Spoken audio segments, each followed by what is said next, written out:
Welcome back to the Humanities. We have fruity new mics and we have fruity new recording software as first heard in our two-part Game of the Year show, which kind of seemed to go down quite nicely. Yeah, I think we had some nice responses to that, and I enjoyed talking to you all on Twitter about them. Yeah, it was groovy.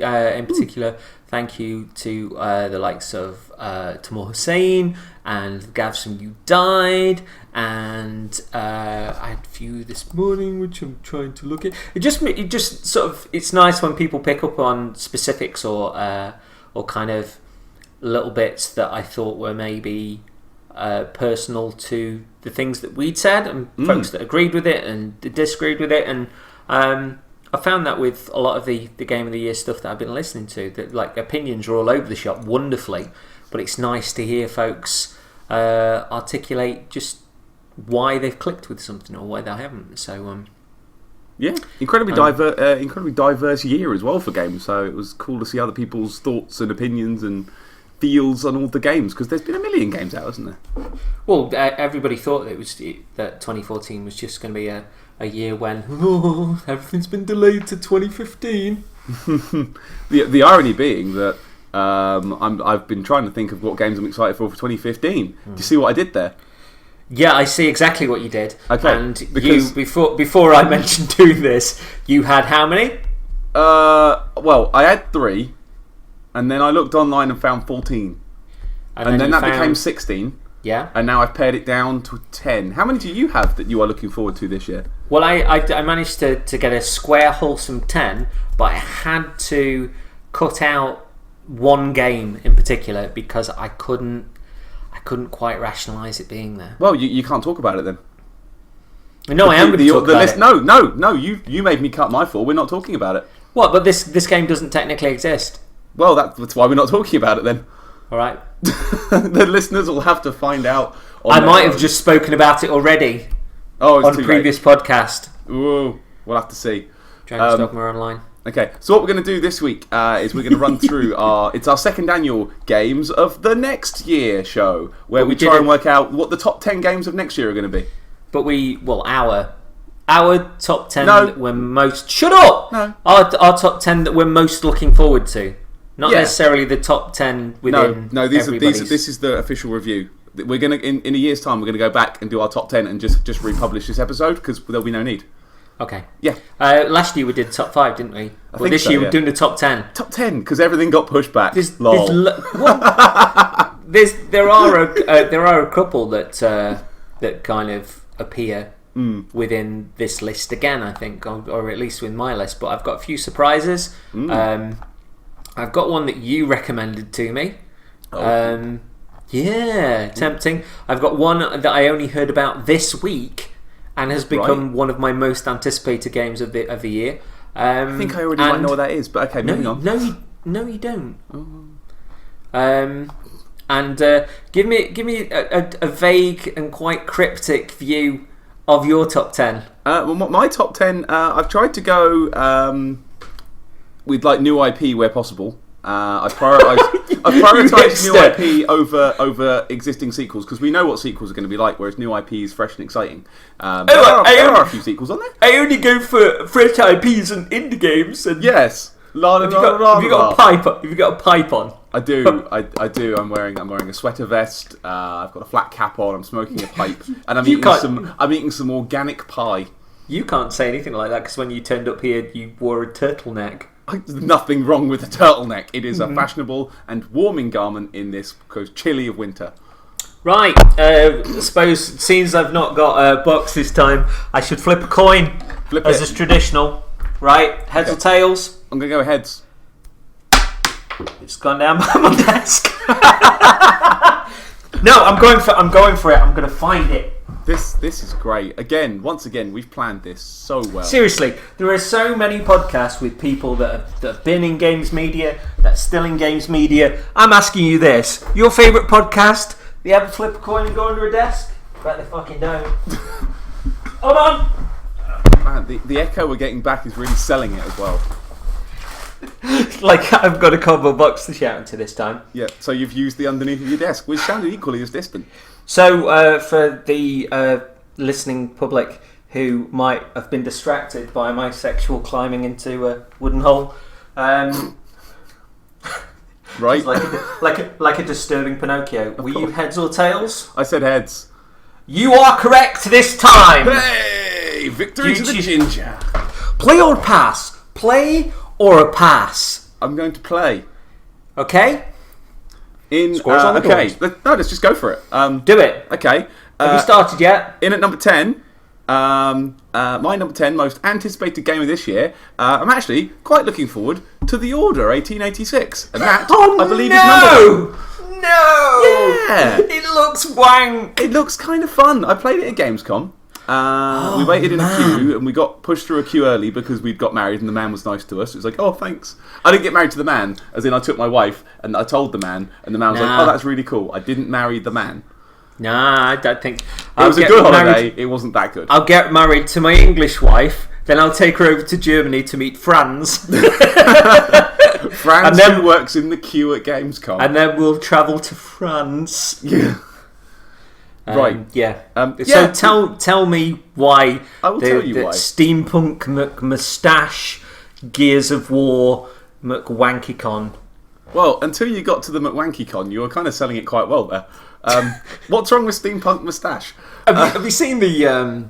there's a video gamer vid where they're talking about all the good things in The Order 1886, and they're all like, the hair moves really well, and there's some amazing sideburns. The moustaches did really nice moustaches, and all the time like Chris Pratt is going like, yeah, but how does it play? It was like, you should see the hair physics, the way that and it just gets to the end of the video, and it's like, yes, it's shit. Well, I played a bit at Gamescom, and me and Laura both went in with an expectation in our head, and we both came out the other way round to what we expected. She went in really looking forward to it, and I was like, whatever, steampunk moustache. And really? I came so out you were on my side at that point? I didn't care. I honestly didn't care, and I went in and I played I think maybe 5-10 minutes of it, and I came out thinking, I quite enjoyed that in a weird way. Because this was on your most anticipated list of last year, wasn't it? Yeah, it got pushed back, didn't it? But I kind of went up and down. I've gone up and down on it. I really have. Like, there is a video and it's like... Is that the reason that the hair is so shiny? Yeah. The better the hair tech gets, the more interested I became. No, I was making a spunk joke. Oh. Because you've been up and down on it. Moving on. Oh. Yeah, so... I mean... I'll tell you what sold it for me. Okay. In the space of 5 seconds at the start of the demo, I sat there, I grinned like a twat when I did this. So the gun you have shoots a big cloud of like dust at people, and then you shoot like a fiery thing in it, and the dust then goes boom, and people fly out of it in exciting ways. That was fun. That was a Ratchet and Clank gun. That was right. I'm going to fire a cloud, and then I'm going to blow the cloud up. Like, it was a goofy, fun gun. The pistol was a pistol. Who gives a fucking shit? It's a pistol. But I liked the goofy gun, and I used the goofy gun for most of my time with it. It was all right. I mean, I still quite like the cover shooter type systems of shooting stuff. I didn't get as bored of it as most of the internet seems to be already. I dug the shit out of Uncharted. I love, hiding behind things and sometimes popping up and shooting them. I'm okay with that. It's for me, like first-person shooters don't do for me what third-person ones do, which is why I'm more interested. If it was a first-person shooter, I probably wouldn't care as much. But the fact that I can see the moustache while I'm hiding behind the cover sells it. So yeah, Order 1886. Yeah. In its defence, I will say that David Turner's once of Joypod said that he really enjoyed playing it at E3. Not at E3, at Eurogamer, and found sort of the level of apathy that's now greeting the game a little bit bizarre. The criticism's been made that if it had come early in the PS4's life cycle, that it probably would have done a little bit better. Maybe, in the same way as that's been Infamous, couldn't you? Yeah, that's been levelled at Infamous Second Son, that it kind of arrived at the right time in the life cycle. And I know there's been a lot of delays for the Order as Everything. well. Yeah, I mean, it's been a while since those previews, and hopefully they can pull it all together, because nobody wants to see a shit game get released. But No, especially not one with such good moustaches in it. well, the cutscenes that I saw were, I really like the clothing design. I like the look of the world, and then I think you guys called Galahad as well, which is that's 10 points right there. Well, then it just broke down into something that I've seen before, but with sort of thick-necked American football soldiers versus sort of aliens with Gears of War. But you can wear a nice coat though. Yeah, that's it. But And it might get real time like slightly dusty, and you may have to brush it off. I think it does kind of waft a little bit when you run. Yeah, I'm all about that waft. That's you at half-mast. That's me. Boom. Order 1886. Number Wayne. What's your number 10? Number 10 for me is Resident Evil Remake. Remake. On PS4, Xbox One. I think it's coming to a few other bits as well. Rewind. When I cry, say bow. Selecta. I disown you. The reason that this is number 10 is purely because I still have Evil Within to finish, which means that I might have to push this one back because just everything's coming out. Yeah. The original GameCube remake's a flat-out classic. I've played it to pieces. I bought the original GameCube one 3 times now. Wow. I bought it on American import when there was some sort of disc that was going to arrive for the GameCube that just never arrived, that was going to allow you to play games from other places. Then I bought it on its official UK release, and I bought it on Wii as well. Wowzers. It's just a beautiful game. It's a classic game. I don't really know sort of how well it truly stands up, but I know Steve Burns has been raving about it on videogamer.com. Guy Woodward's imported it from Japan and said it's absolutely fantastic. He's got a disc copy, which is a little bit groovy. It's coming out on like fucking everything, isn't it? I don't know. I heard that if you pre-order it on like PS4, you get the PS3 version, I think. For some reason. Yeah, I don't quite understand the reasoning behind that. But I am really looking forward to it. I'd play fucking Resi Remake. To be fair, I'd play Resident Evil 1, the PS1 one again. It's goofy, but, Isn't it? Still fun. Isn't it even this week? It might be. It might even be on the It may have PSN come out stuff by now. the time this comes out. So I'm pretty sure it's around this time. So neat. Yeah, we'll have to see how we get on. But I'm curious to see how it plays again. But yeah, I have no shit to give you on this one. I'm looking forward to this too. I've bought it many times and still haven't tired of going back to it and have wanted to support it. And I know that Capcom have said that they're already in production with Resident Evil 0, which I really enjoyed at the time. But the thing is, though, they're charging £15 for it. That's the right price. Yeah, but you're giving them £15, right, for Resident Evil 0.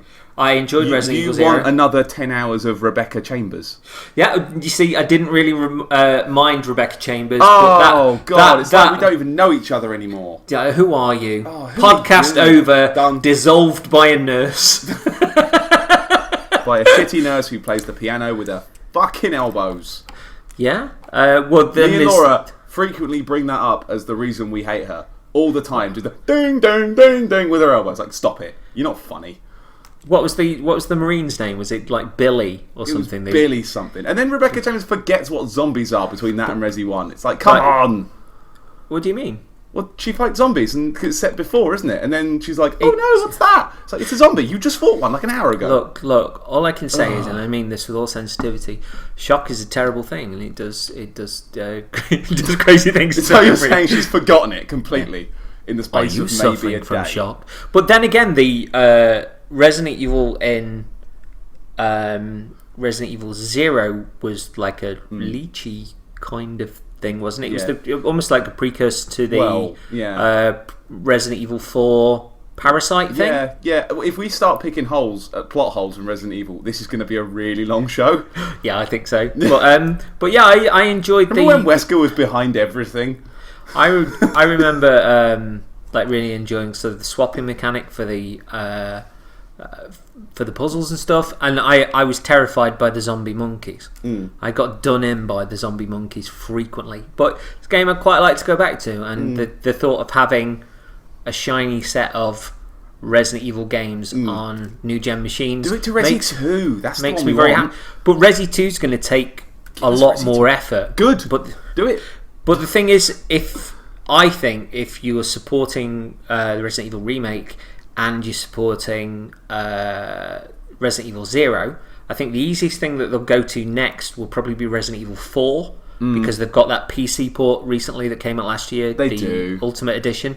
But if all of those are successful, maybe Capcom will then go, well, we'll put a bit of money into taking Resident Evil 2, Resident Evil Nemesis, because they've got to essentially take that a couple of gens, haven't they, really? Well, I mean, like the GameCube versions of 2 and 3 were just the PS1 ones, weren't they? Just upgraded a tiny weeny bit. Because I remember Laura bought them back when we were still like we didn't know the level of detail the Resi 1 remake was. We just bought it because look, Resi 1 GameCube, let's buy it. And we played it through. Thought that was fantastic. Can't wait to see what they do with Resi 2. You plug it in. Yeah, it felt too fast as well. Like the GameCube and the Dreamcast one. It's like they did up the character models a little bit, but the background stayed the same, and it just felt like say the start of Resident Evil 2 where you're running through towards the bus, and your footsteps were like when with the sped up sort of GameCube Dreamcast ones, it was like you're off screen. Then wow, it's like I'm moving too quick. It's like Resident Evil, but too fast. If you were the Flash. Yeah, it just didn't seem right. Oh no, zombies! It's not. It's okay. I'm the Flash. Woo! But yeah, I think if these do nicely, we'll probably see any money being poured into it, because it's going to take more to start up RE2 and RE3. True, and we have always got the Vita versions of the PS1 ones. You can play on your Vita, so there's that. I don't know. I think there's a legacy here, and I think that if there's a Capcom focusing back in on survival horror a little bit and getting back to its roots rather than making everything sort of super explodey and daft, I'd be up for that. Plus, I kind of like the idea of being able to play the whole legacy on one place. Like I know that they had a Resident Evil Master Collection thing on the PSN a while ago, which was like everything up to Resi 6. It's like brilliant. Or everything that had come out on that kind of machine anyway. It was neat, That's why we got the GameCube versions, because we could play through a bunch of them in one go on one console. Well, there's a disc version of this in Japan, isn't there? True. That there's one right through to the remake. I think that's come out. So plus, survival horror's in focus now with Alien Isolation and Outlast, and so it's the right time for it to come back around. So yeah, I would quite like it to be a success. Yes, Resident Evil remake. Now's the time for your number 9. Number 9, and 9 is fine. My number 9 is a 2D game. It's a game that's not quite out yet, but it's coming soon. It is a game called Salt and Sanctuary. Ooh, interesting. Yes, this is the one that's called the 2D Dark Souls game.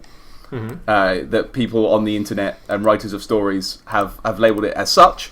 But not entirely unfairly, because watching a video, I watched the Varty video today, his Souls-like series, where he compares, games that are a bit like Souls, and oh boy, it's a 2D Dark Souls, all right. It looks like it's again, you've got your weight, you've got your flow of your combat, you've got your attacks, you've got a light and a medium, you've got blocks, you've got parries, you've got rolls, you've got a place you can sit for things to be nice to you again, you've got enemies that come back when you die, you've got massive bosses that can fuck you up, you've got messages on the floor that can tell you to jump off stuff that you shouldn't jump off of. What else has it got that's very much like Souls? You drop your stuff when you die. Like it's a Souls game in 2D. That's fine. Like put it in me. It's coming out on the Vita and the PS4, I believe. A couple of neat little ideas thrown in there though. There are two kinds of there seem to be two kinds of currency. You've got gold and you've got salt. Gold you pick up and you keep gold. Even when you die, you keep gold, and gold is used to buy weapon upgrades and stuff. and salt is what you use to upgrade yourself. So it's your souls in effect. And when you die, the enemy that killed you has your salt on them and is stronger.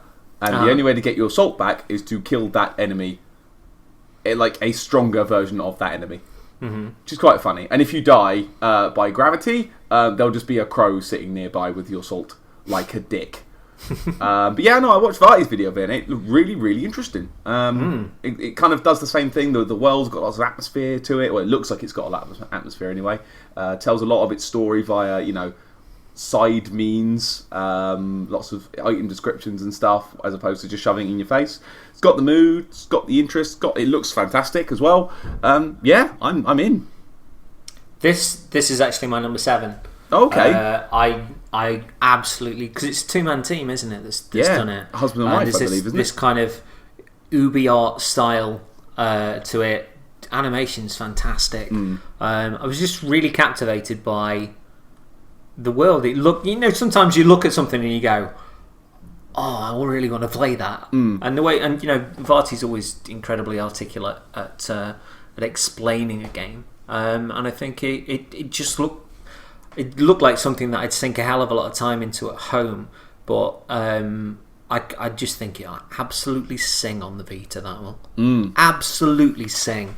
If somebody's got like an hour's commute in a day, there to college, to work, whatever, I think, God, you'll lose yourself in this. It looks fantastic. But yeah, I'm with you, bro. I really hope that the save works back and forward as well, because I want to see that on a big TV.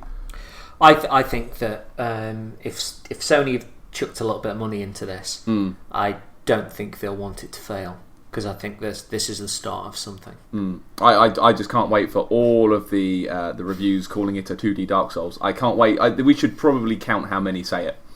Yeah, but I hope that draws a few people towards it, because when we've watched the video, to be fair, that was spelled out to us. It does look like a 2D Dark Souls. A few people may well be taken by the art style and think, "Oh, I've heard quite a bit about Dark Souls." So I think it's important for us not to get on our high horse and get too inclusive when if it draws more people towards Souls after that. Yay verily, sir. Yay verily. Okay, yeah, so that was my number 9, Salt and Sank. Unless you've got anything else to add, what's yours? No. Number 9 is Zelda Wii U. That's a thing, isn't it? Still not a huge amount that's been seen, other than sort of a couple of videos, although it is allegedly coming this year. The art style's gorgeous. Just some of the nuance that's been shown off in the videos, like when you're riding the horse. They said that a horse wouldn't run into a tree, so when you're going towards sort of a tree, the horse will move around it. They have not been on YouTube, so it's like that's really smart. The open world just looks like it's going to be a pleasure to wander in, and I've always wanted to get into Zelda games more than I have. I played a hearty chunk of Wii, of GameCube's Wind Waker. Yeah. Oracle of Ages and Seasons I really enjoyed back on the Game Boy Color, but dipped into Skyward Sword, thought it was lovely, but got swayed by other stuff. Didn't really click with Link Between Worlds, other than a beautiful song that was played in the inn when I went in there, with just a gorgeous rendition of the Zelda theme on acoustic instruments. But it's always looked like something that would be my thing, but it's never grabbed me to the degree of a Souls. And I know that a lot of the folks that have gotten into Dark Souls and Demon Souls and such like have been old school Zelda fans, but it just looks like my kind of thing, and I think it's another wonderful sort of piece of Wii U software that's going to show off what a great console is. So. It does have the open world stuff. Does look great. It really does look great. It looks like a fun world. Yeah, and Nintendo are fantastic at sort of hidden splendor and things to discover, and it just looks like a place where, rather than you being funneled down a certain path. I'm really hoping it's one of those where they just kind of do a almost like an old school Metro and just go figure it out. Just go and explore. And that art style, I love it when new technology doesn't mean photorealism when it means someone's actually created art, and that's what it looks like with the style that's used there. So yeah, double up for that. That's my number 9. Number 9, and 9 is fine. Right, okay. Number 8. My number 8 is a PS4 game, another one. Quite PS4 heavy, my list, admittedly. It is something we've heard a little bit of, not seen much of. It is a game called Rime. R-I-M-E. Like the Ancient Mariner. Rime. First shown off, I think it was shown off at the PS4 reveal, possibly.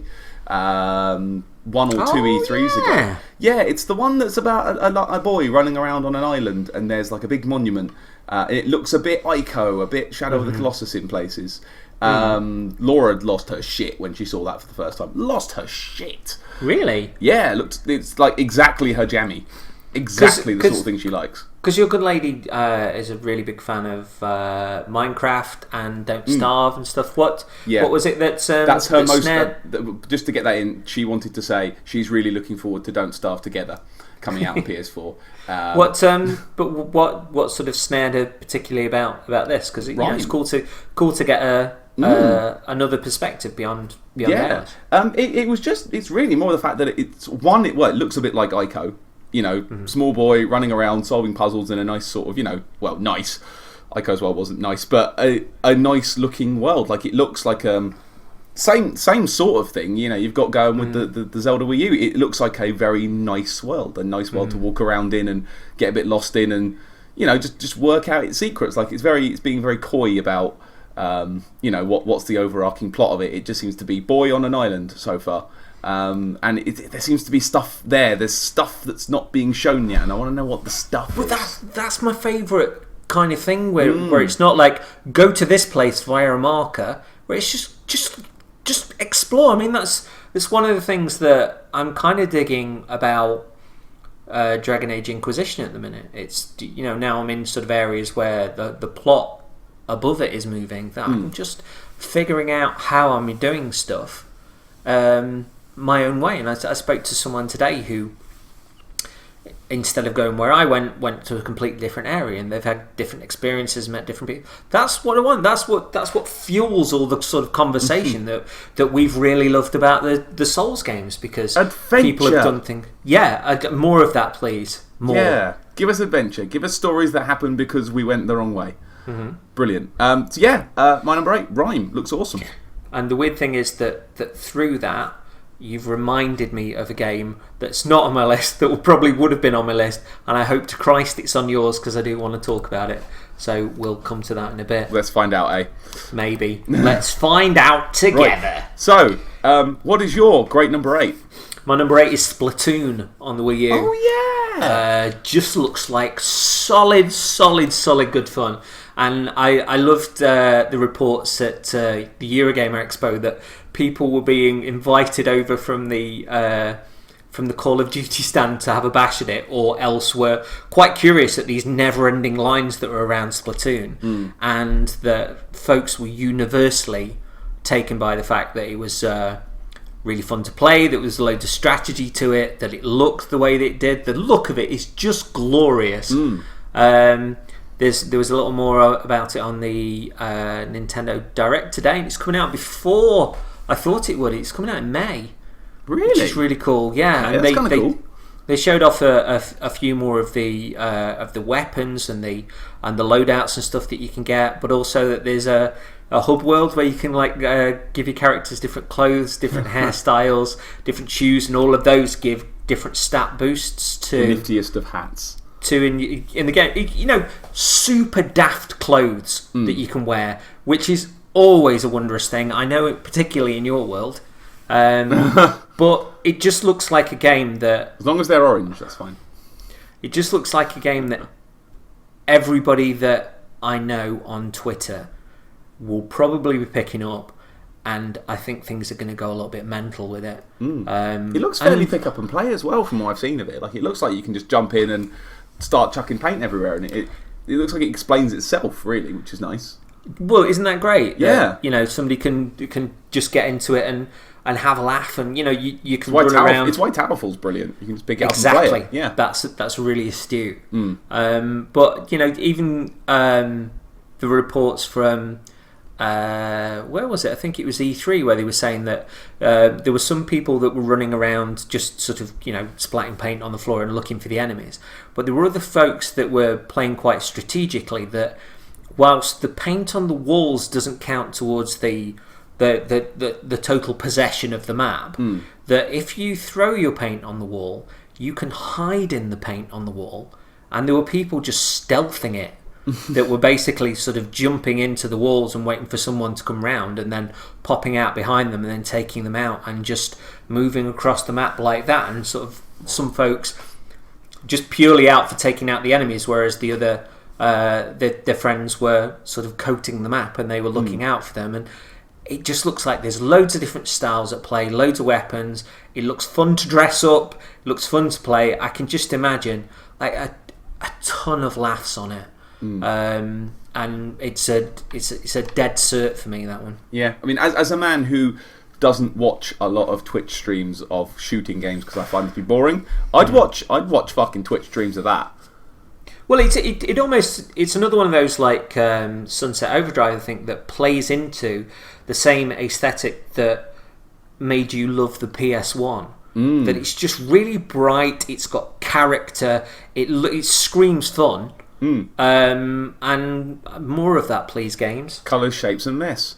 Yeah, and surprisingly stealth, which is cool. And another great game that's coming out on the Wii U, a system that allegedly has no games, but is seemingly becoming happily everybody's second console, which makes me really chuffed. Yeah, cool. Number 7's then. Yep. Well, you've had my number 7, which is Salt and Sanctuary, so we'll jump straight into your. So my number 7, that's quite a good segue we've done there, because another game that features stealth that is coming out at some point this year is Mike Bithel's Volume. I thought you were going to go somewhere else then. No. There's the rules. The rules are out the window for this list, my friend. Why don't you biff me up? But tell me about Mike Bithel's game. I will tell you about Mike Bithel's game. Mike Bithel's game, his game, Buttercup, is called Volume, and it is a stealth game. And if you follow him on Twitter, you should follow him on Twitter because he's been posting up, exactly how the project's going and screenshots almost every day. It's a really cool way to watch it kind of coming together as well, like bit by bit. You can sort of see him going, oh, I'll put this together, didn't work, but here's a picture, it's funny.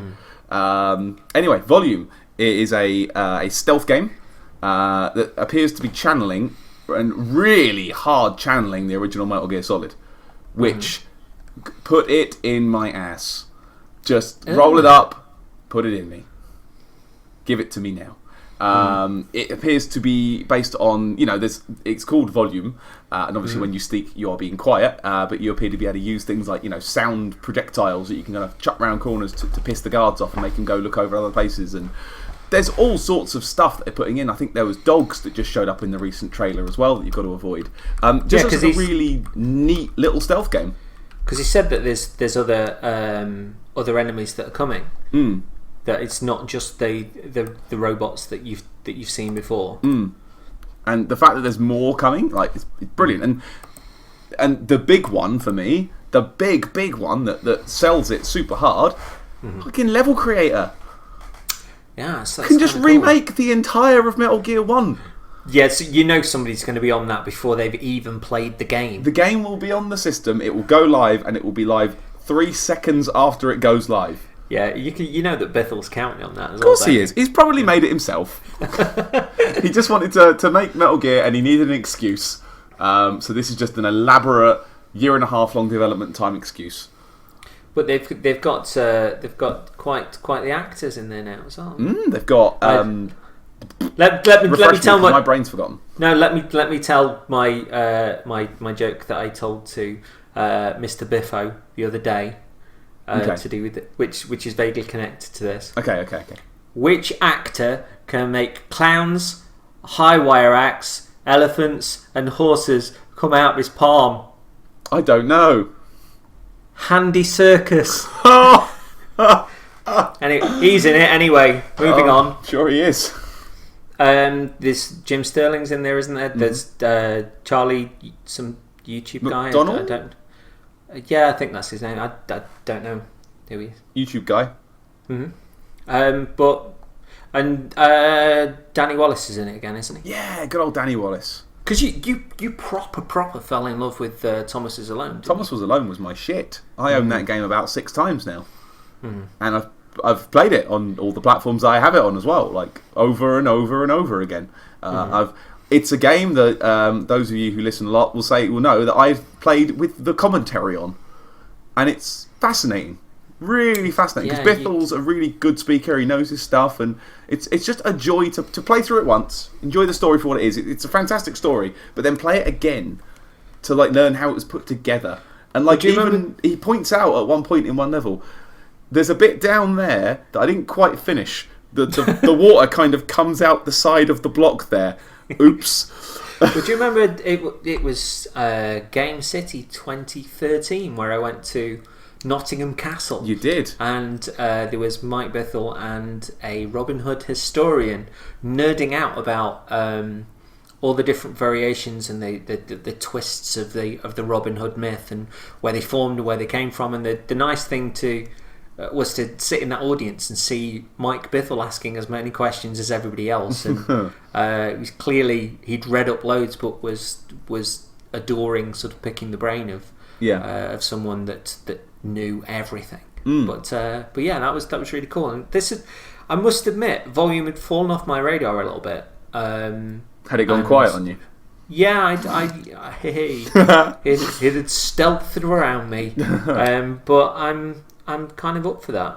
And I'm gonna. If you buy it, I'm gonna throw some stupid levels at you. Because you see, this is the thing. I'm looking at 2015, and I'm like, Christ, I've got loads of games to get. And you're saying stuff, and I'm like, yeah, I really fancy that. Yep. Yeah. The games we've cut off this list as well. There are more that we've all cut off our lists, and the list is not small this year. Thanks, 2014, for being the year of delays. So the coin now flips to me to jump to number 6, doesn't it? Yeah. Go on then. Number 6. So this is a game that I had no idea existed until you told me about it. And I checked it out on YouTube and kind of fell in love with what I'd heard from you and from the visuals that I've seen. I was reminded of it again recently when I was listening to Chat Very Good, and Joe Screbbles mentioned it, and I kind of got a little knot in my stomach and sort of looked at the trailers again. And my number 6 is Affordable Space Adventures on the Wii U. Oh wow, really? I really want this game. So it's almost like a floating Metroidvania kind of game with you controlling a tiny little ship, and all of the parts of the ship are on the gamepad. And it's let's be fair, it is a shit ship. I don't know. It is a rubbish ship. But in a good way.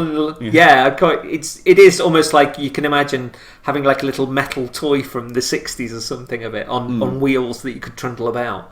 But and the wheel would fall off every now and again.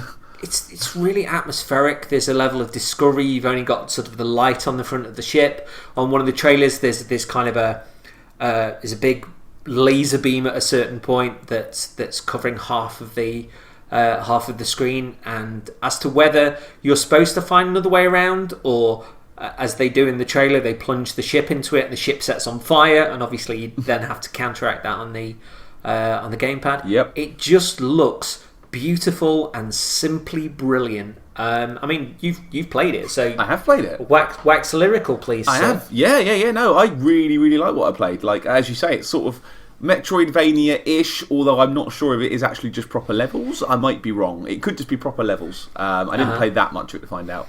But yeah, just the sheer act of like, the ships are bumped into something. I've got to turn the ship back on. Then looking down at the gamepad, finding the ignition, flipping the ignition, waiting for the ship to start up again, then turning on the boost. And then when you sort of go into like there's all the high gravity area, right? Put on your gravity dampeners, but not too high because you'll hit the ceiling. And quick, turn the lights on now, and then turn them back off again. And like the one of the developers was there talking me through it as well, and it was slowly kind of putting extra bits on as it was going. Like it was still quite early days. It was like first we'll turn this on, then we'll collect this part and plug this in, and now we've got heat dampening again. That's really cool. So you do kind of build it up. You're not just sitting there looking at 1,000 controls.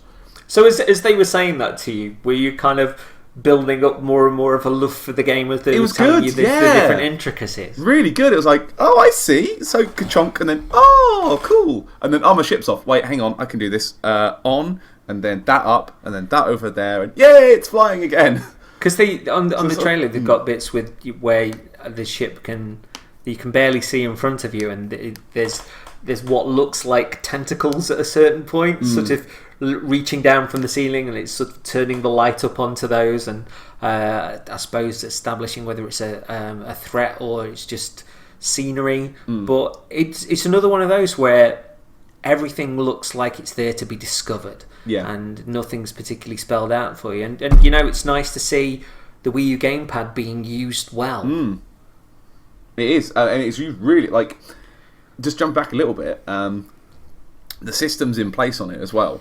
Like the ship kind of wobbles a bit. It's a really kind of wobbly, shaky. It's a piece of shit. It's a rubbish ship. It's it's like what they said when with the original sort of trips into space. Just essentially they're going up there in a tin can. Strapped to an engine, and like some of the systems kind of bounce off each other. So you're not just playing the level; you're playing the ship as well. Like you've got to be paying attention to what you've got on the ship, and if you have on the dampeners for too long, then it overheats and turns off and falls out of the sky.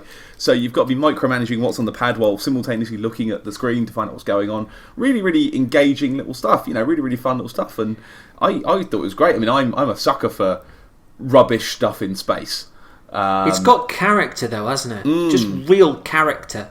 And when you talked a good game when you spoke to me about it from following Gamescom. But when I saw it and I put a visual to the things that you told me, kind of heart was all over it. It's like, I really want this to be great, and it looks like, especially with the meticulous nature that they seem to be building it, and when it's ready, it's ready. Yeah, they're taking their time with it and really. But that's fabulous. I'm double up for that. So, and it does fit in nicely in the. It's becoming my favourite genre. Shit things in space. We've got this. We've got there's the game FTL, popular PC game where you are a ship and you have to get through a galaxy and not die. It's really hard. There is a board game we play a lot of with our friends called Space Alert, where you're five astronauts on a really, really rubbish spaceship, made of tin foil, pretty much. And the aim of it is to survive for 10 minutes. That's all you have to do, is survive. And it's really hard because it's made of it is the worst ship that's known to man. There's no power. You have to coordinate, plug the reactors, now prime those. Now that power should go in the laser. And wait, did you prime the thing? Oh no, we've shot an empty gun. Shit. But yeah, rubbish in space. It's brilliant. It's my new favourite genre. Cool. Is it my 6 now? I think it's your 6, yeah. Because we've flipped. We have. The coin has flipped. The coin has flipped. Well, it might flip again. Who knows? Yes. I get the feeling as we close in on the top spots, that may well happen. We're going to flip the switch hard. Okay, so my number 6 is a game that kind of technically already played. It is an upgraded version of a game that we both quite like. We've discussed it at length. My number 6 is Dark Souls 2: Scholar of the First Sin on the PlayStation 4 system.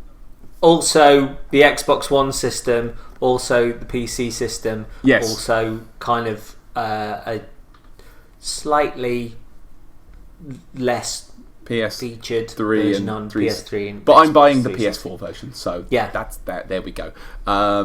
It's probably going to be the place that I played the DLC on. Well, it will I think, yeah, because the speed that we're going through our bro run, I don't think we're going to get there before this comes out. No, I do worry about the bro run, but we're going to have to get it done before Bloodborne this comes out. Because the thing is, before Dark Souls 2 Scholar of the First Sin, because Scholar of the First Sin there's so much that's coming to it. Yeah. That, so many tweaks. It's going to be an interesting adventure for us with Humanities. Not just that, but just to start the game from fresh and then just go, I wasn't expecting that happening. Who's that? Fucking hell, it's Solaire. Where'd that dragon come from? Yeah, I mean, this is my number 2. Ooh. So what have you got on this then, sir? Not a hell of a lot, if I'm honest. Outside of the very first kind of information that came up for it, I'm trying to stay kind of dark. And the reasons for this no pun intended. Hollowed. See what I did? Yeah, I don't think you realised. Yeah. I'm trying to stay dark on it because I've managed to avoid.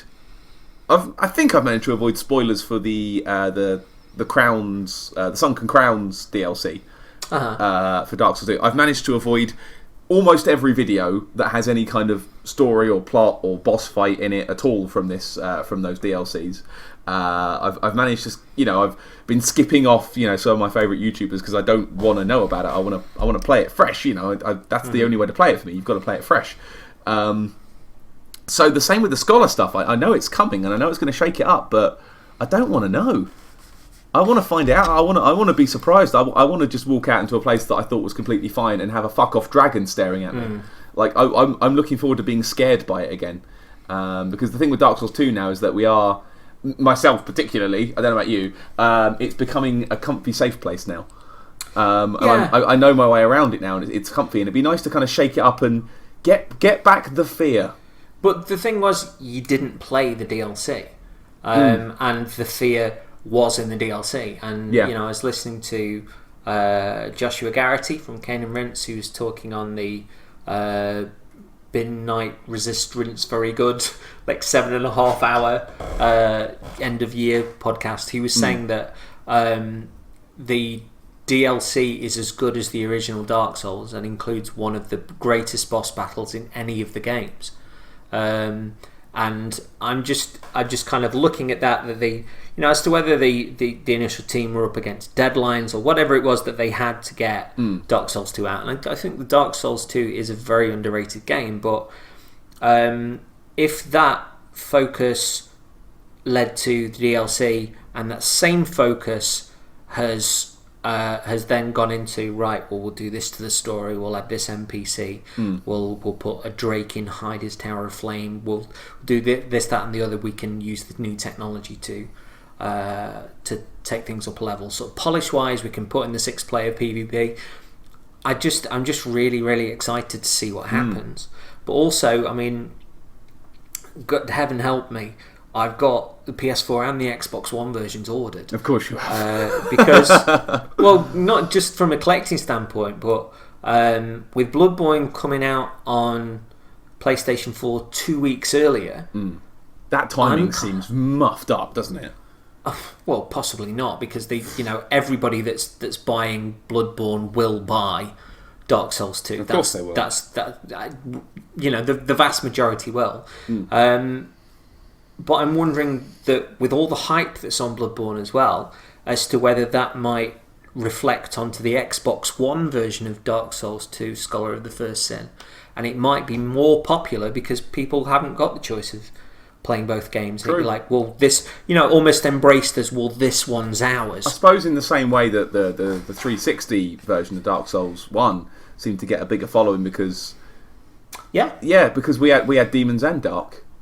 But the irony of that was the people that fell in love with Dark Souls on the 360 then went and bought a PS3 to play Demon Souls. And I think that's almost the definite for Bloodborne. Because, the exclusives on the console are still quite thin on the ground, but this to me looks like a big deal. That everybody, whether they're fans of Souls or not, have focused on this. And it's getting a decent amount of publicity from Sony. Even folks that haven't been tempted to play the Souls games previously know of them by reputation. The stuff that's been shown off at the various shows and on YouTube and stuff has looked jaw-dropping, like nothing that's on any of the systems. Yeah. I think maybe dropping the Souls off the name could be in its benefit as well, because I know for some, like Laura particularly, she's tried one or two of the Souls games. She doesn't like them.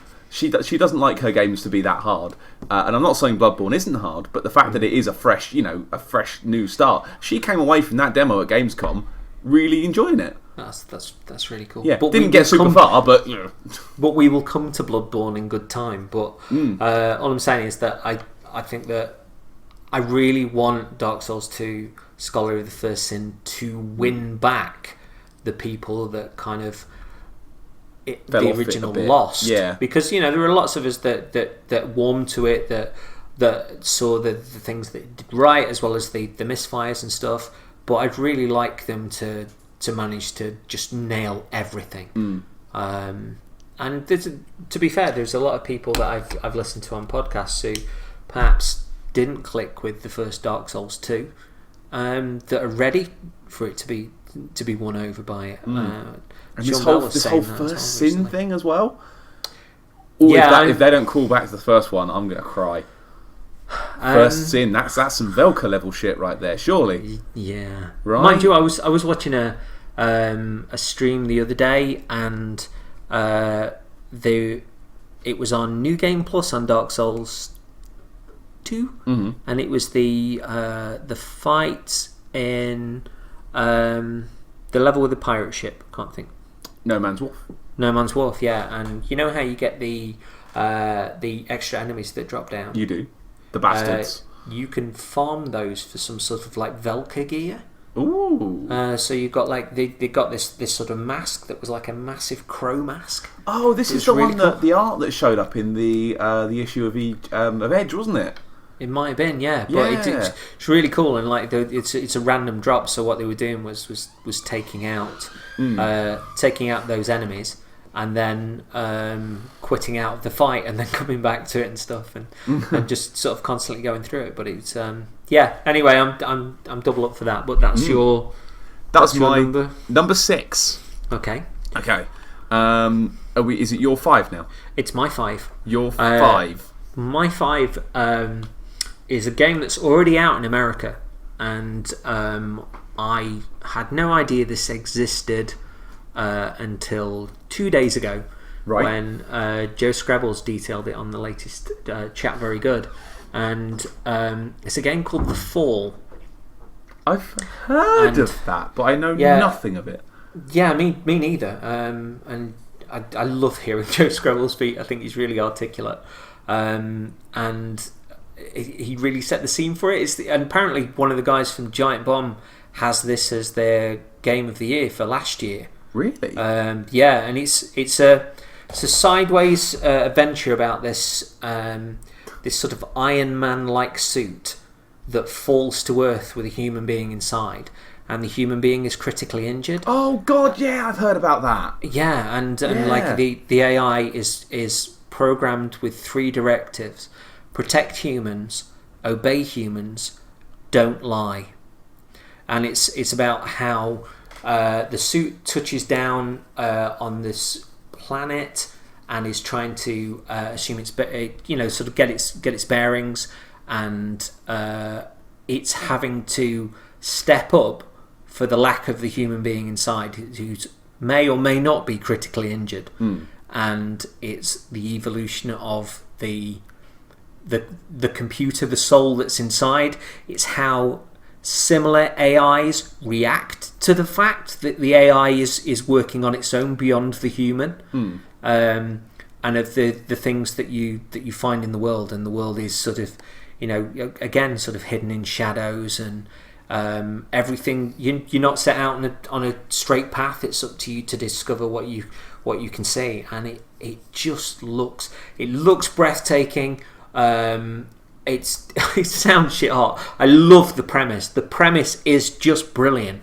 And I even I found a review on YouTube that I watched that gave it sort of 9 out of 10, and I just hope to Christ it's not another Shovel Knight situation where Nintendo are just being weird about getting it, or as to whether it's Nintendo or the Board of Classification. I think it's out on iOS in America and on iOS in general. Really? Yeah, and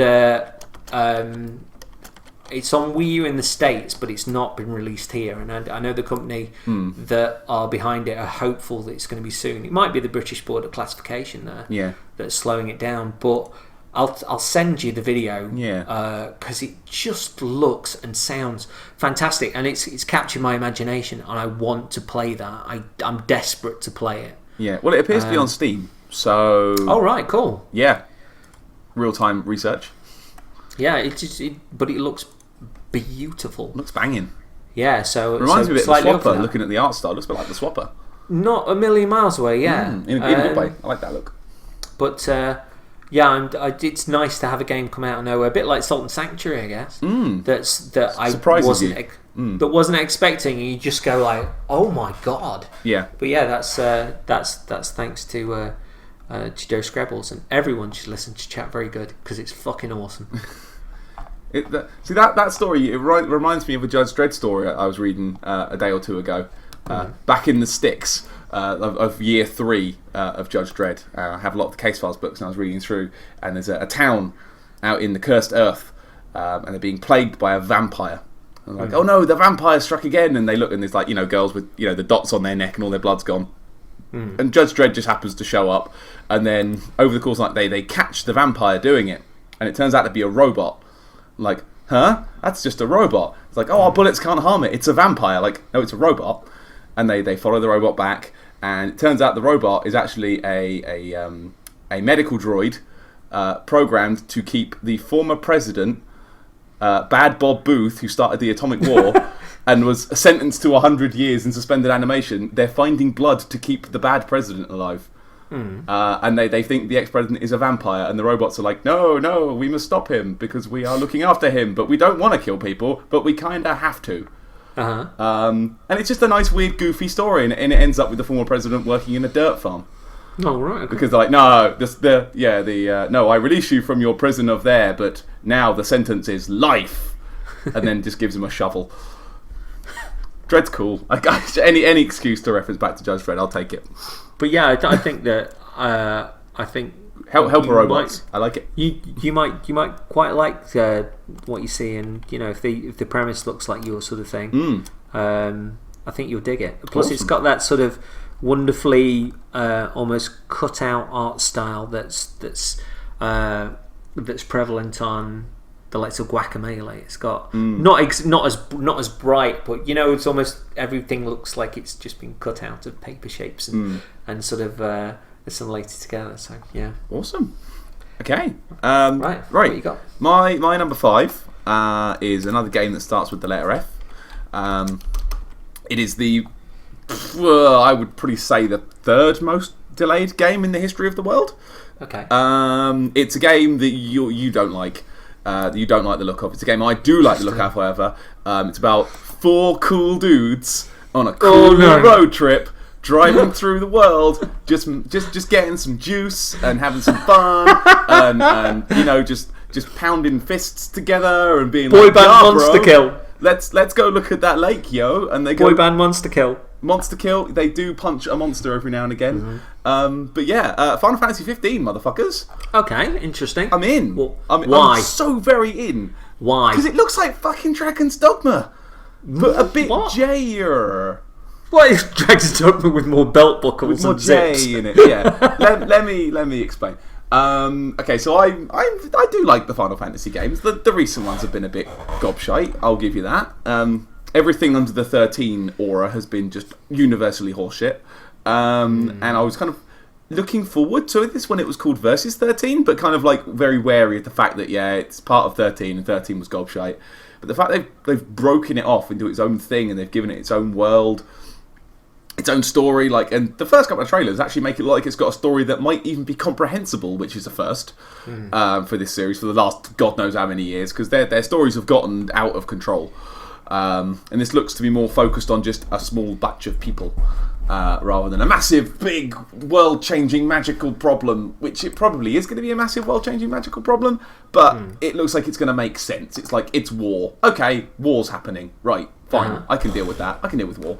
War. Brilliant. Not magical, Lassie and Falsey and all that horse shit that they plugged into Final Fantasy 13. Anyway, getting back to 15, the gameplay videos I've seen, again, it's pulling back to this thing of, that looks like a world that I just want to kind of bollock about in. I just want to drive around, see what I can find. Hey, look, is that a mountain? No, it's a dude. I hadn't really thought about that, but about the just driving around and exploring stuff, and it'll be interesting to see if they actually let you dick around, or because you know, like the old Final Fantasies, like Final Fantasy 7, if you didn't really have a guide, it would be what you kind of stumbled over. Exactly. And I think if that car isn't called like the Chocobo or the Highwind or something, I'm gonna fucking flip my shit. They need to reference something back with that name. If that car's called the Chocobo, then that's Game of the Year without even thinking. Brilliant. And I know a lot of people are sort of, you know, macking on the boy band in a car mechanic, which I know you have been as well, and I know a lot of other people I know that are not a fan of that style either. But I think it works. I think there seem to be 4 different guys, and I've got my favourite already, so's Laura. So if there's anything I can kind of say to play devil's advocate with my own opinion, is that it kind of looks like its own thing, and that's to be admired, I guess. It's kind of, it's not trying to shackle it. The fact that it's now unshackled from 13 is the best thing that ever could have happened to it. Well, I don't really think that was a big deal in of itself. But they've had to plug it all into the lightning stuff, and the lightning stuff has gone so off the rails. Like, but they always, it was just the same world. It always looked more realistic than it now does. So whilst I'm understanding that that it's not Nova Crystallis or whatever the 13 world is, but it now looks brighter and more colourful than the original things that we've seen. So I don't think that particularly holds water, because it may well have just been a different part, a different country of, you know, because versus 13 looked nothing like 13. God no. But yeah, I'd like to be won over by it. I mean, I was talking to Gadget Girl Kylie tonight, and she's ordered the limited edition of Final Fantasy Type 0, is it? Yes, that was the PSP game about the school kids. Because the PS4 version's got access to the demo. The demo of Final Fantasy 15. I know. Amongst other things like novelizations and all that kind of stuff. I don't want to play Type 0, but I really want that demo. Well, you know, is it worth 40 quid for a demo? Oh, this is going back to PS1 territory, isn't it? Fucking hell, it's fucking Zone of the Enders all over again. Yeah, it is, and sort of what was it with Crackdown? You got Halo beta, wasn't it? Yeah, something like that. But no, it was Halo 2 beta, wasn't it? Something like that. But yeah, it's so you can't really say that, especially when, you know, you've got stuff like Metal Gear Solid Ground Zeroes, when that was essentially a demo and on its own. But yeah, I'd like to be won over by it. But I'm pulling for it. I think it looks like the kind of game you could just get in your car and think, right, we're not gonna save the world today. We're just gonna drive over there and see what we can find. And any game that lets you do that and rewards you for it, brilliant. That's my number 5. What's your number 4, Blood?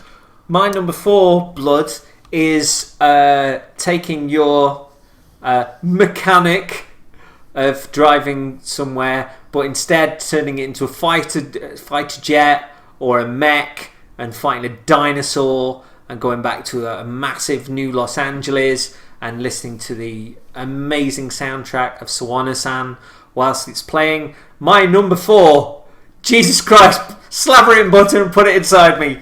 It's Xenoblade Chronicles X. Ooh, tell me, why? Why do you like that? Explain further than what you just did. It looks incredible. Xenoblade Chronicles was just fucking glorious and a wonderful, huge world to run around in and explore, and just the depth and the amount of places that you could go in that world and the great characters, just absolutely magnificent. And Xenoblade Chronicles X looks prettier. It looks different. It still looks incredibly vast to explore. It was on Nintendo Direct again today, where they've said it's definitely coming 2015. I watched a huge stream on Nintendo Treehouse last year, and it just blew my socks off. It's building on what I consider one of the greatest games ever made. It looks just, honestly, I can't articulate every emotion that's just pummeling my head and my heart at this point. But all of them are doing that with sponge gloves with feathers on. Also, the soundtrack is by Sawano, who did the soundtrack for Kill la Kill and I'll Know a Zero animes, which I loved.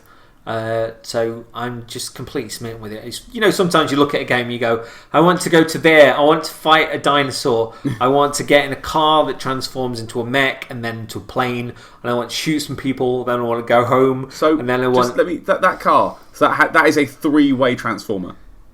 It essentially is, yeah. Ooh, slap a headmaster on there and you're sold.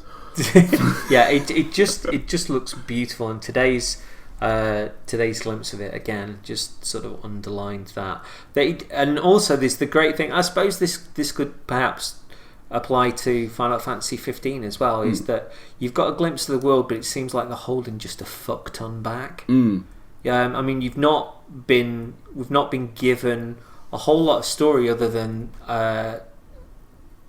what I saw at E3, really, which was 2 alien races have a battle outside of Earth and damage Earth within the process, and massive sort of ships take off from Earth, each of them holding a city, and you are part of the ship that holds New Los Angeles, I believe it is. And New Los Angeles is a place that a massive sort of city that you can explore in of itself, but beyond that is the planet that you've landed on.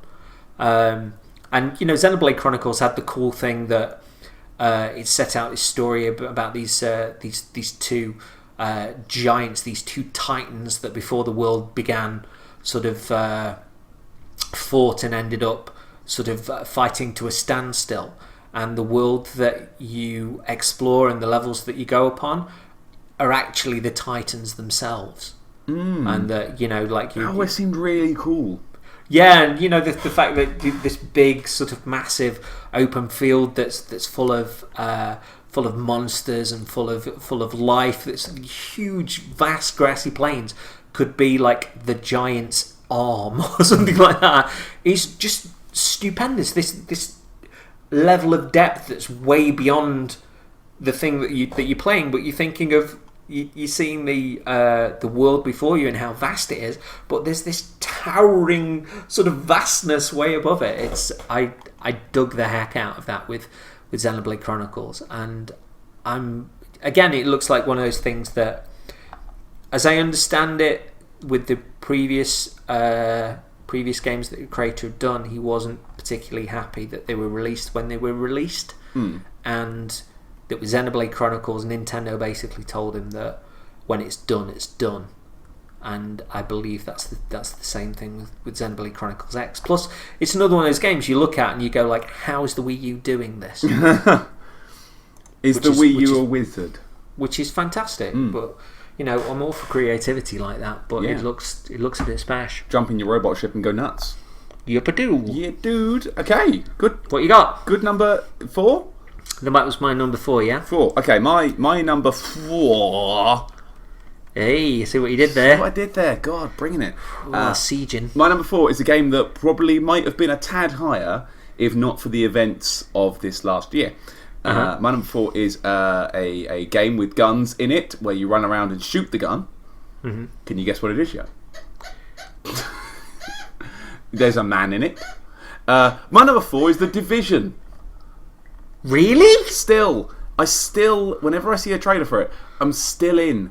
I'm still sold. I'm still like the idea of going, boom, and have the map appear as a hologram around you on the floor. I like the idea of running around with pals and just kind of thinking, what's that noise over there? Oh, there's some guys. Let's go shoot those guys.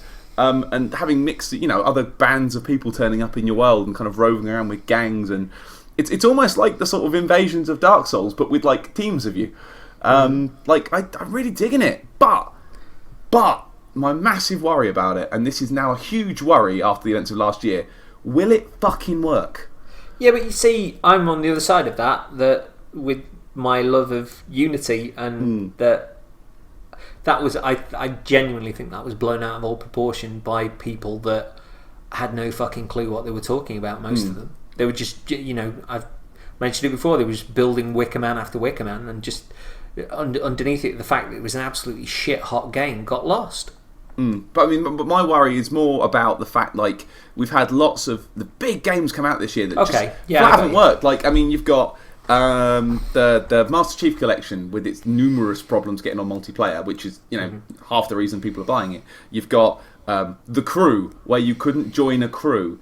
You've got Drive Club, where you couldn't join a club. Like, come on! Is it going to be a division where you can't join a division? There's only one of you. That's the natural progression. But I guess Ubi have got quite a bit riding on this for it to be 100% sorted because of the perception and the way that their stocks sort of took a bit of a battering sort of after all the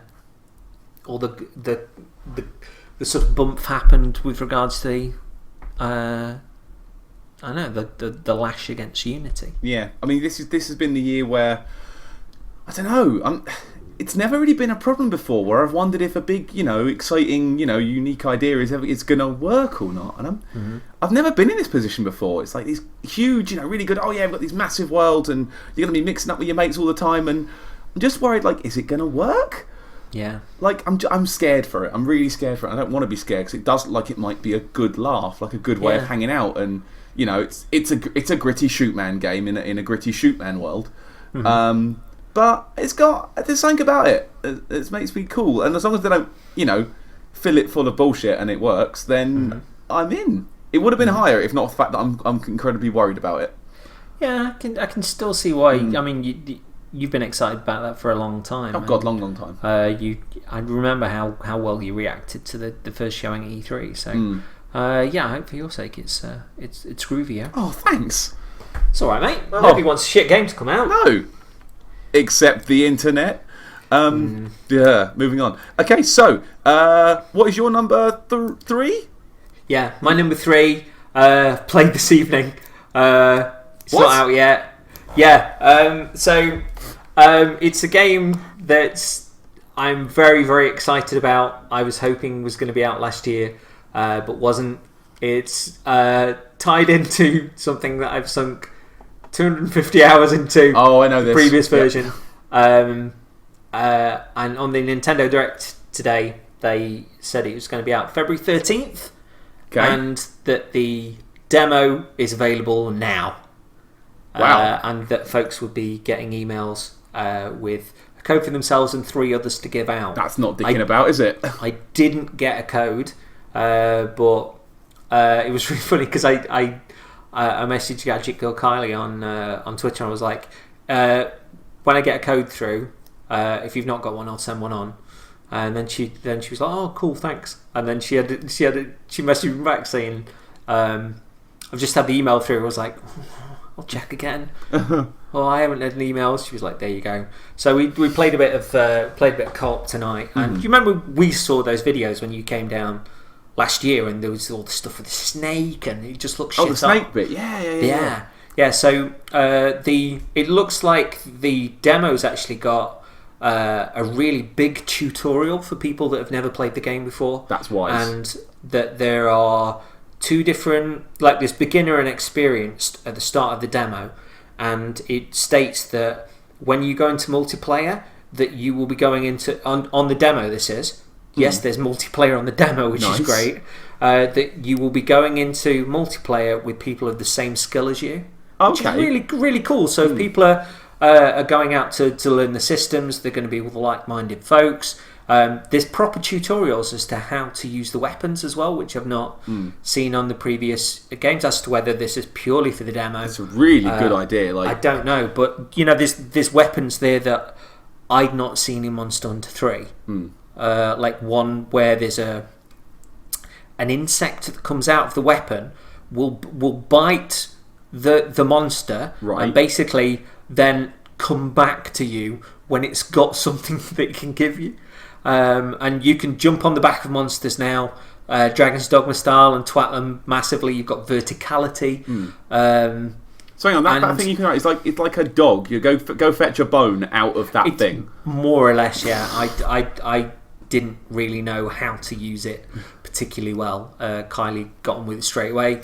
I tried the longsword, which is my weapon of choice from Monster Hunter 3, and it was glorious. I tried the dual blades, which is similar to kind of the knives and the Strider class of Dragon's Dogma, and they did a lot more damage, and they were much faster than I remember them being in Monster Hunter 3. The world looks incredible. There's tons going on, like even in the Jaggy fight that's at the start. The Great Jaggy. There are tons and tons of the little ones, and with the Greatsword, you've got sort of a chop, you've got a thrust, but you've also got this sort of spirit bar, which just like swings the sword around you. And when I was doing that, and it was like surrounded by loads of sort of tiny little dinosaurs, and they were just like flying all over the place. It was pure comedy gold. And the demo gives you 3 different monsters of varying difficulty that you can fight. I fought the Jaggy on my own, and then fought it with Kylie, and it was a lot tougher between the two of us. We then went in with another person to fight the second monster, and there were 4 of us on the last one, which was just incredible and terrifying and brilliant. Like I say, it looks gorgeous. It's fast as fuck. I was out of my comfort zone a little bit. I was enthralled by it. February 13th, man. Can't come soon enough. I'm really, really excited. I'm not really a handheld guy. So to play the demo tonight, and it was a worry that maybe it would arrive and I'd be like, I don't really want to kind of stare down at a 3DS, because I've not played my 3DS massively since I got it. Yeah. But I'm going to be chucking tons of money into this. And it's coming out on the same day as the new 3DS, the new super powerful one, which is really good. The one they've called the new 3DS. Yeah, and there's even a limited edition Monster Hunter version of it, which is very, very tempting. But yeah, dead excited. Monster Hunter shit up. If people are listening to this and are thinking like, I've not really gotten into Monster Hunter, or have even tried Monster Hunter 3 Ultimate and still kind of couldn't find their way in, because there is a degree of having to force yourself upon the game before the game gives back. It does appear to the outsider a tad impenetrable. Yeah, especially when series get to, like, their 15th, 20th odd game, and you're still like, I don't know. Well, it was the most accessible that Monster Hunter's ever been, but there's, particularly with the online side of things, but there's a point with Monster Hunter 3 Ultimate where you have a huge epiphany and just everything clicks, but you have to kind of keep butting against it a little bit to get there. This, with explaining a lot of its systems and mechanics from the off, just looks like they've streamlined a way in for a lot of people. And it'd be great to just see tons and tons of people playing it, because Monster Hunter's it's a big part of my life now, and that's a game that I've always wanted to get into. Kind of like what I was saying with Zelda, always wanted to get into, but I'd just not found a way into. Obviously, 250 hours later, woo! I think you found it. Yeah, but So Monster Hunter 4 on the 3DS is my number 3. All right, good sir. Very good. Okay. Well, my number 3. Is a game that I've been waiting for a very, very long time, and I've had my sneaky taste of it now, in the form of a PSN game, and I am so very, very, very sold. Very, very, very, very, very sold. Metal Gear 5, Phantom Pain.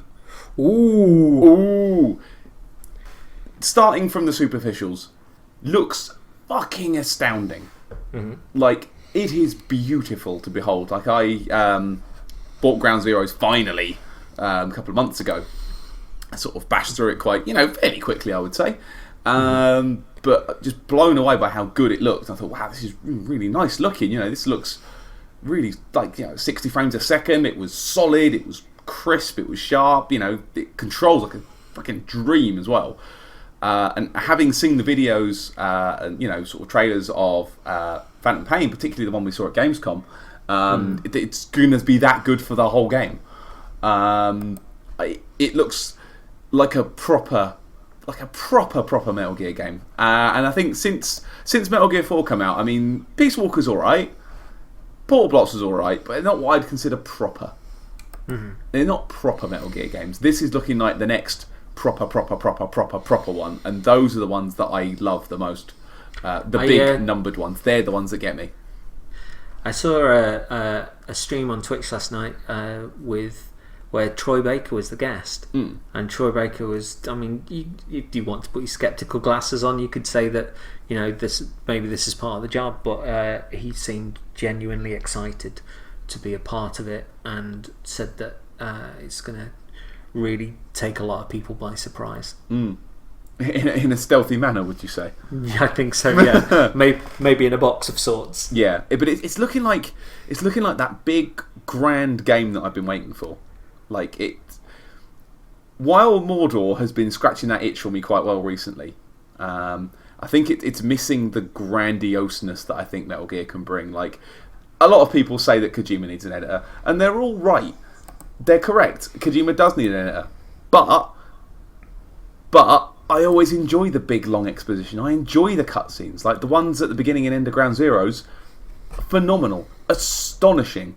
The one at the end of Ground Zeroes is a single camera cut as well. Like, there's no jiffing back and forward. It is a single camera moving around a scene that's going all the time. Like, a staggering thing to watch. Proper good achievement. And just as someone who's really into the Metal Gear mythos, I like all the overconvoluted story. I get into that. I downloaded the Metal Gear database on the PS3 that came out around the same time as Metal Gear 4 that was hard coded to Metal Gear 4, so if you hadn't done certain stuff, then certain entries wouldn't have appeared, so as not to spoil anything. So yeah, I was down with all of that. Some of you may know I do have a large statue in my living room of Big Boss. I'd quite like to play with Big Boss again, with a robot hand. Okay, they're going to use that in cool ways, they are. I can't wait to see what they do with all the various PS4 controller inputs you can use, because Kojima's going to use those. He's going to find ways and means of using that touchpad for stuff. I think he's probably going to do something cool with the share button. I don't know what, but it's Kojima, so he will. And I really like the fact that you can steal goats and take them back to your secret house in the middle of an ocean and just have a massive pile of goats. Yeah.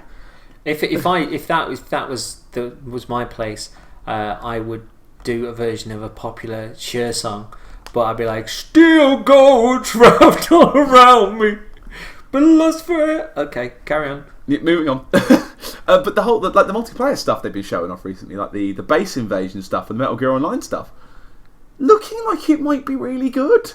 Cool. And I never really got into Metal Gear Online on the PS4 version, because by the time I kind of got round to playing it, it was already a thing. And trying to jump into a competitive online game like that as a new player is a bit daunting. And I never did it in the end, because it was like, no, I'm all right. I don't want to just lose for 3 hours. But it looks quite accessible. The new Metal Gear Online is looking like it's going to be fairly accessible, and God, I don't know when it comes out, but as soon as it does, they can just have all my money. They can have all my money. It's fucking Metal Gear, man! It's a new proper Metal Gear. You can hide on a horse. That's the box quote right there. Absolutement. Cool. So your number 2. My number 2 was, and still is, Dark Souls 2 Scholar of the First Sin. Okay. So it's my number 2, which I imagine is your number 1. And I'm so very certain that this is your number 1. I'm just going to let you. Yeah, I was going to say. My number 1 is Bloodborne. I did the Home Alone thing there, where you slap your face and kind of go. Well, the thing was, I mean, I was even saying up until earlier on today that I was kind of more excited for Dark Souls 2: Scholar of the First Sin than Bloodborne, and I think part of that is, and this sort of comes back around a little bit as well, but as I was sort of pondering things tonight before the show, I was like, okay, Hidetaka Miyazaki, you've got the return of programmer Junito, you've got art designer Makoto Sato, all of whom were on Demon's Souls and Dark Souls, are coming back. Mm-hmm. I've no idea how the game feels, no idea what it plays like. Seemingly most folks have already had a bash at it and kind of got their head around it. Everybody's excited. I've had a couple. Everybody is excited. Yeah, you beast. So Bloodborne's become something that, on the one hand, I've got no expectations for, and the excitement kind of hasn't hit me quite yet. It's just sort of over there, point gesture. Is it that sort of beast in the distance? You can see it, but you can't see its claws yet. Yeah, every time I kind of cast my eye on it, it's just like I get like a little knot in my stomach. But most of the time, I'm kind of not looking over there sort of purposely.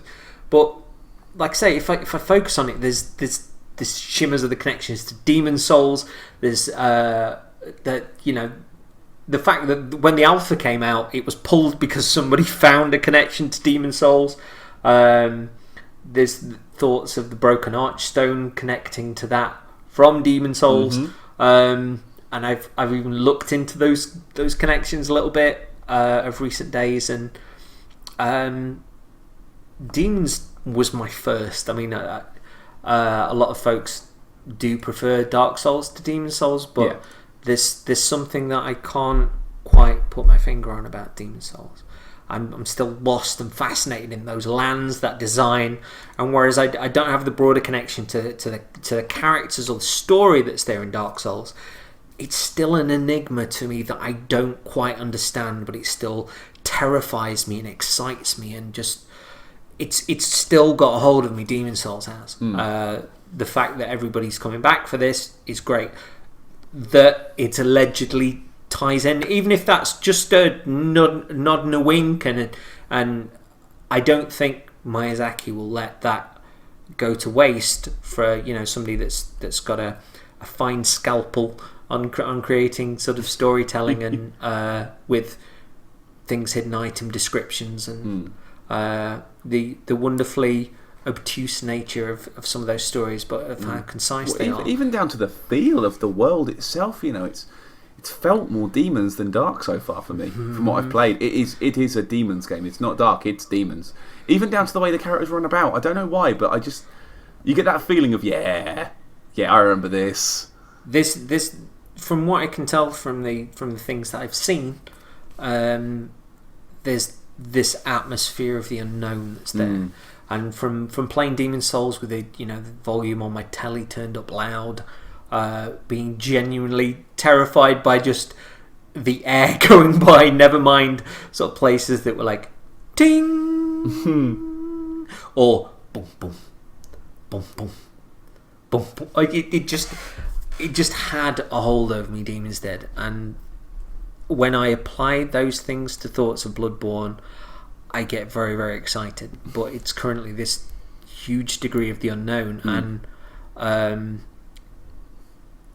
even with those expectations applied, I'm still kind of, I don't know what to expect, and I think that I've already booked a week off work for when it comes out, and in the lead up to as well. So the Friday that it comes out here, like we did with Dark Souls 2 last year, I'll be manning the Twitter. Hopefully we'll be doing sort of a few shows in the lead up. We'll get the American, the feel from the American release, and the jealousy and the apathy we throw that they're playing it. But yeah, we'll be doing sort of a fair bit when it comes out. But yeah, it's this huge sort of dichotomy between I don't know what to expect and it perhaps connecting to my favourite game of all time. What do you think about the random dungeon? I'm really excited about that. Yeah, that looks like a place that is going to fuck you up.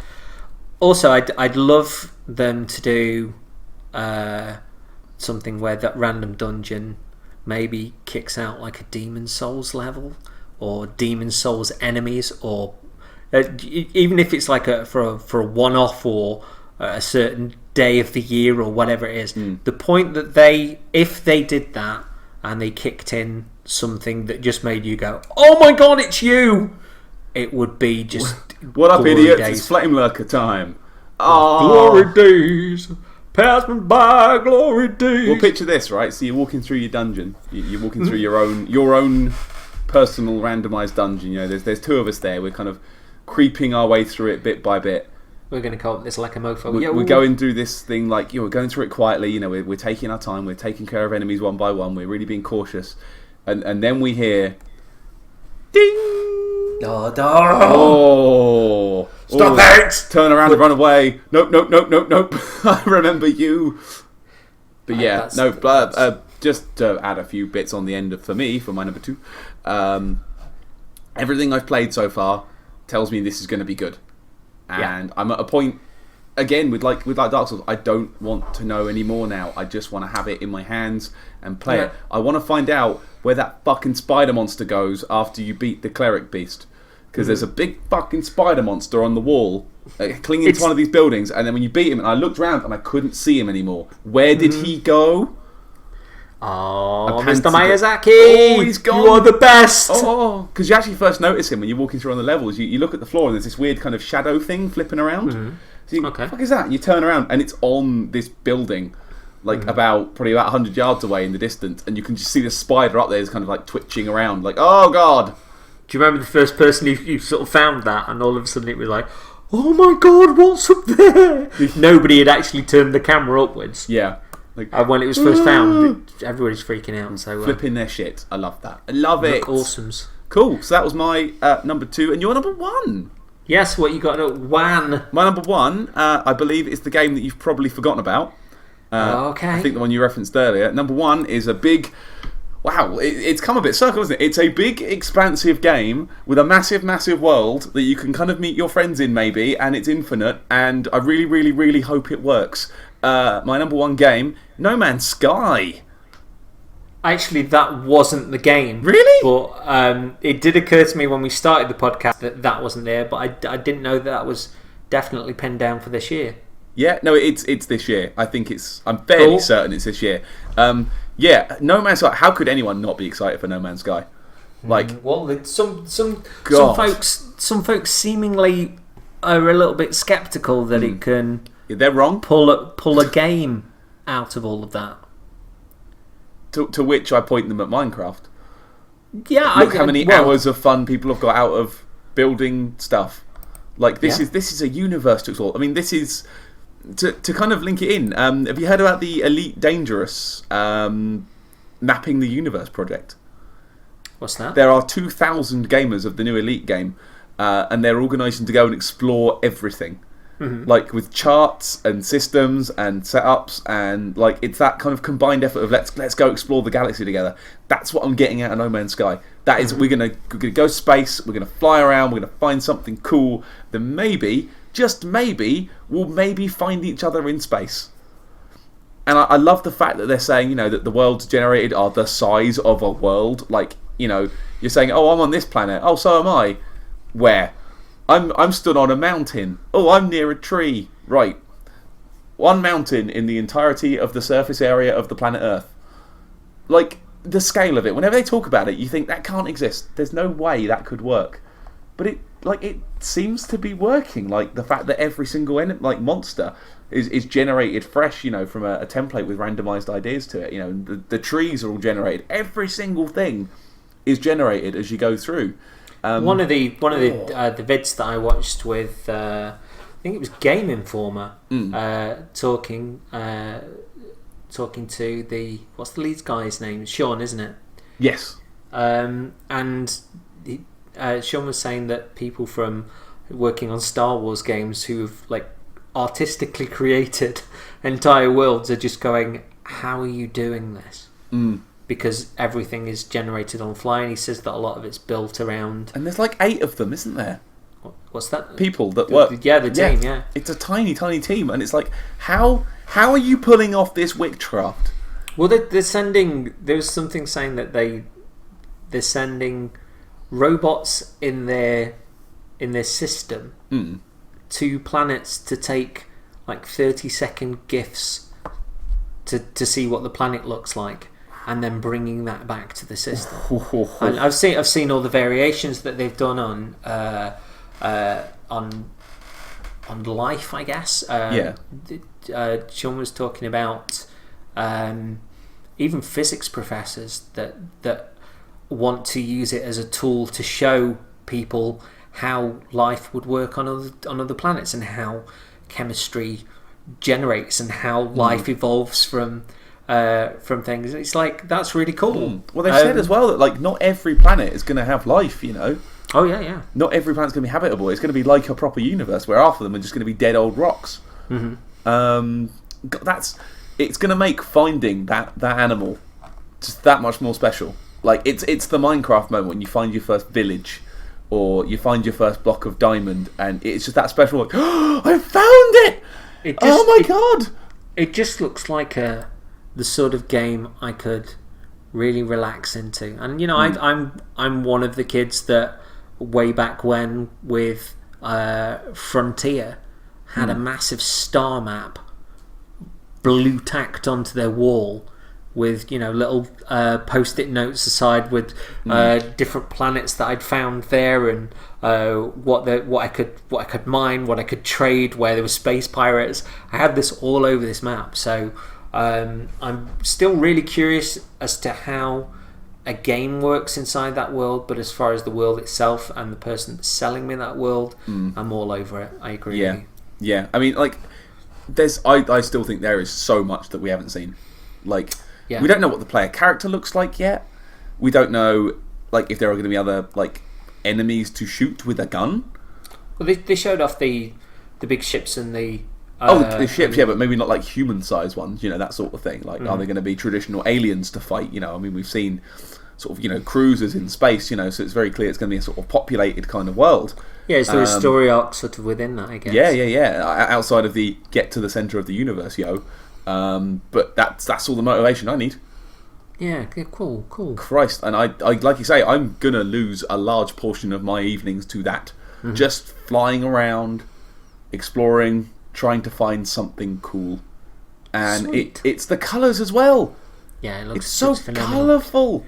Looks like so. That's a nice little wrap up there. Lots of games on our list that are full of things you can go around and explore wherever you want that are all bright and colourful.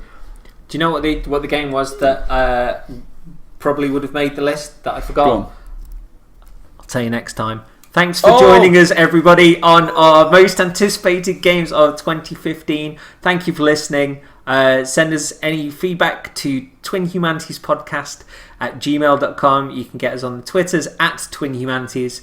I'm at CoffeeJesus, that's with a Z instead of the S in the middle. This is Paddy Stardust, which is at Paddy Stardust on dem twits. We love you. You're a dirty tease, CJ, and I will see you all next week. And mwah. Mwah. Bye. Bye.